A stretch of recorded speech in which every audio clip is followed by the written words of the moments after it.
Welcome আমার চ্যানেলে সবাইকে।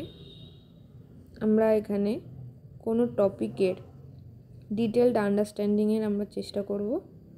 তো সেরকমই আমাদের আজকে হচ্ছে জিও কয়েন কি, এটা আর ক্রিপ্টোকারেন্সি বা কী, এবং ক্রিপ্টোকারেন্সি যদি ভবিষ্যতে হয় জিও কয়েন, সেটা কি প্রসেসে হয়। তো এটার একটু ডিটেলসে আমরা দেখব যে কী হয়।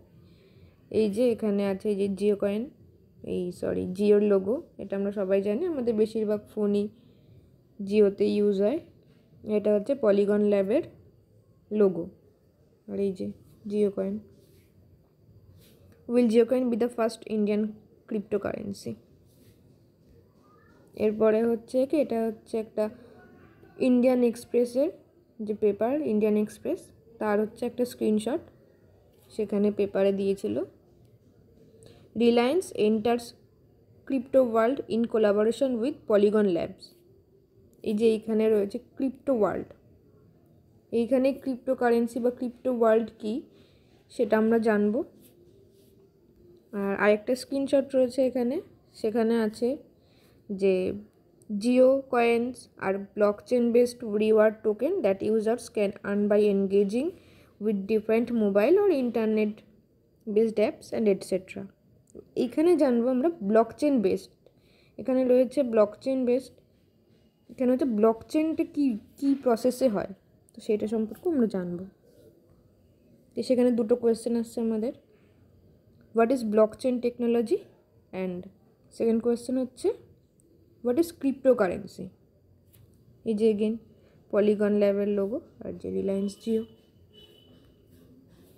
এবার হচ্ছে ব্লকচেন টেকনোলজি কী, an advanced database mechanism that allows transparent information sharing within a network। অর্থাৎ এটা হচ্ছে একটা অ্যাডভান্স সিস্টেম যেখানে ডাটা এইগুলো একটা নেটওয়ার্কের মাধ্যমে শেয়ার করা হয়, যেটা হচ্ছে খুব সিকিওর থাকে। Blockchain database stores data in blocks that are linked together in a chain, যেটা চেনের মাধ্যমে, চেন অ্যাকচুয়ালি না বাট চেনের মতো ভাবে তারা হচ্ছে ওরকম যুক্ত থাকে। যেমন ধরুন এক একটা ট্রানজাকশানকে আমরা একটা ব্লক ধরতে পারি, সরি এখানে ধরছে না। তাই একটা ট্রানজাকশানকে আমরা এখানে একটা ব্লক ধরতে পারি। এখানে যেমন রয়েছে এই জায়গায় একটা চেন, এগুলো একটা ট্রানজাকশানকে একটা ব্লক আমরা বলতে পারি, এবং এই ব্লকগুলো পারস্পরিকভাবে লম্বাভাবে এরকমভাবে থাকে। এটা বোঝানোর জন্য বলছি, অ্যাকচুয়ালি হয়তো এরকম করে থাকে না, এরকমভাবে থাকে। এই যে প্রসেসটা এরকমভাবে শিকলবদ্ধভাবে থাকে, এটাকে হচ্ছে ব্লকচেন টেকনোলজি বলে। আর ব্লকচেন টেকনোলজির কতগুলো বৈশিষ্ট্য আছে, তার মধ্যে হচ্ছে ডিসেন্ট্রালাইজেশন। প্রথমটা হচ্ছে ডিসেন্ট্রালাইজেশন, অর্থাৎ এটা কোনো একজন বা একটা কোম্পানি হ্যান্ডেল করতে পারবে না। এর কোনো ডিসিশন কোনো একজন বা কোনো একটি অথরিটি বা কোনো একটি কোম্পানির দ্বারা থাকবে না। ডিসেন্ট্রালাইজেশন হচ্ছে ওটা, মানে এইখানে অনেকগুলো কম্পিউটারের মাধ্যমে থাকবে, প্রত্যেকে সেটা দেখতে পাবে। সেকেন্ড হচ্ছে কি ট্রান্সপারেন্সি হচ্ছে গিয়ে প্রত্যেক ট্রানজাকশন এবং ডাটা রেকর্ড করা থাকবে ব্লকচেনের মাধ্যমে, যেটা পাবলিকলি ভিজিবল, যে চাইবে সে ওটা দেখতে পারবে। থার্ড হচ্ছে অ্যানোনিমিটি। এটা হচ্ছে গিয়ে এই বৈশিষ্ট্যটা হচ্ছে এরকম যে কারোর রিয়েল নেম বা আইডেন্টিটি ব্লকচেন প্রসেসের মাধ্যমে করা যাবে না বা রিভিল করে না। এদের কিছু ইউনিক অ্যাড্রেস থাকে, সেই অ্যাড্রেসের মাধ্যমে তাদের যে ইন্ডিভিজুয়াল থাকে তাদের ওইটাই হচ্ছে গিয়ে তাদের আইডি হয়ে যায়। রিয়েল নেম বা সামথিং রিয়েল ইনফরমেশন কিছু দেখানো হয় না, ইউনিক কোডের মাধ্যমে হয়। দেন আসছে সিকিউরিটি হচ্ছে ভীষণ স্ট্রং, কারণ এইখানে এত কিছু ভাবেই, যেখানে যেখানে ইন্ডিভিজুয়ালের নাম বলা থাকবে না, এরকম জায়গায় তো সিকিউরিটি থাকবে, এটা স্বাভাবিক। তারপরে হচ্ছে গিয়ে ইমিউটেবিলিটি হচ্ছে একবার কোনো ডাটা যদি ব্লকচেনের মাধ্যমে সেখানে এন্টার হয়ে যায়, সেটাকে কোনো রকমভাবে ডিলিট বা চেঞ্জ বা এডিট কিছু করা যাবে না, সেটা সেরকমই থাকবে। আর লাস্ট হচ্ছে অ্যান্টি সেন্সরশিপ। এটার মানে হচ্ছে যেখানে কোনো ট্রানজাকশান এবং তথ্য কোনো অথরিটি বা গভর্নমেন্টের কোনো রেস্ট্রিকশন থাকবে না, যে এটা করা যাবে না, ওটা করা যাবে না, এটা। তো এটা হচ্ছে ব্লকচেনের, এইগুলো হলো বৈশিষ্ট্য। বা এটার অ্যাপ্লিকেশন কোথায় কোথায় হতে পারে। In supply chain management two track the products, মানে সাপ্লাই চেন ম্যানেজমেন্টে কোনো প্রোডাক্ট ট্র্যাক করার জন্য। এখন সবাই আমরা অনলাইনে শপিং করি, ফ্লিপকার্ট, অ্যামাজন, মিন্ত্রা, সব জায়গায়। এবার ওখানে যখন আসে ট্র্যাক ইউর অর্ডার, তখন আমরা ওখানে ক্লিক করি, তখন দেখায় যে প্রোডাক্টটা শিপ্ট হয়েছে, প্যাকড হয়েছে, এরকম দেখায়। তো এইগুলো হচ্ছে এই ব্লকচেনের মাধ্যমেই দেখায়, ব্লকচেন টেকনোলজির মাধ্যমে। সেকেন্ড হচ্ছে ইন ট্রান্সপারেন্ট ভোটিং, যে ভোটগুলো হয়, আমরা সবাই ইভিএম মেশিনে ভোট দিই, সেই ভোটটা যাতে ট্রান্সপারেন্ট হয় সেটার জন্য, সেটা মানে এই ব্লকচেনটা ট্রান্সপারেন্ট ভোটিংয়ে ব্যবহার করা হয়।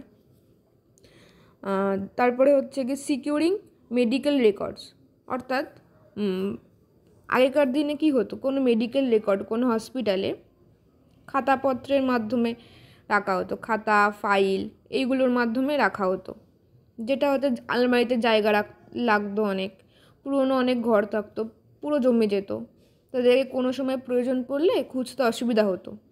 কিন্তু বর্তমানে এই ব্লকচেন প্রসেসের মাধ্যমে, ব্লকচেন টেকনোলজির মাধ্যমে সেইগুলো এমন কোনোভাবে সিকিউর করে রাখবে যার জন্য কোনো আলমারি ঘর এইসব কিচ্ছু লাগবে না, জাস্ট কোনো একটা কোড দিয়ে দেবে, সেই কোডের মাধ্যমে কম্পিউটার থেকে সেগুলো খুব সহজে বের করে নিতে পারবে। তো ব্লকচেন প্রসেস হচ্ছে খুব ভালো, এখানে সিকিউরিটি থাকে, অনেক সুবিধাও রয়েছে। তো এটা হলো ব্লকচেন। দেন আমরা আসবো হচ্ছে ক্রিপ্টোকারেন্সি সম্পর্কে। ক্রিপ্টোকারেন্সি হচ্ছে digital form of currency, that is currencies are recorded digitally. Digital currency মানে হচ্ছে আমরা আমাদের যে নোটগুলো, যে 100 টাকার নোট, 200 টাকার নোট, এইগুলো আমরা হাতে ধরতে পারি, কিন্তু এগুলোকে হাতে ধরা যাবে না, এগুলোর অস্তিত্ব থাকবে কিন্তু ডিজিটালিভাবে। ক্রিপ্টোকারেন্সিস আর encrypted, it is non regulated. আমাদের যে সমস্ত ভারতের যে নোটগুলো, ইন্ডিয়ান রুপি, এগুলো রেগুলেট করে হচ্ছে আরবিআই, অর্থাৎ রিজার্ভ ব্যাঙ্ক অফ ইন্ডিয়া। এর কতগুলো নোট ছাপাবে ইত্যাদি সমস্ত কিছু আরবিআই দেখে, কিন্তু এগুলো হচ্ছে নন রেগুলেটেড। এর ক্রিপ্টোকারেন্সিকে কোনো রকম কেউ রেগুলেট করতে পারবে না, যে এতগুলো লাগবে না, এগুলো হবে না, তাই জন্য ইট ইজ নন রেগুলেটেড। আর তার উদাহরণ হচ্ছে এই যে বিটকয়েন, আর আরেকটা উদাহরণ হচ্ছে এথেরিয়াম। এই দুটো হচ্ছে, আরও অনেক ক্রিপ্টোকারেন্সি উদাহরণ রয়েছে, কিন্তু এই দুটো হচ্ছে কি সবথেকে পপুলার, বিটকয়েন আর হচ্ছে এথেরিয়াম, এইগুলো হচ্ছে পপুলার রয়েছে। দেন ছোট্ট একটা নোট, যে the process of securing data so that the messages have sent to only those person can read it is called cryptography.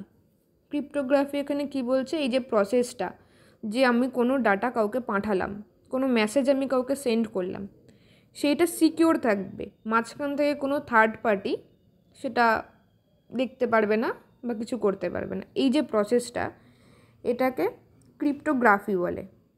আর সেখান থেকেই ক্রিপ্টোকারেন্সিও এসছে, ক্রিপ্টোকারেন্সিও ওরকম ডিজিটালি সমস্ত কিছু হয়।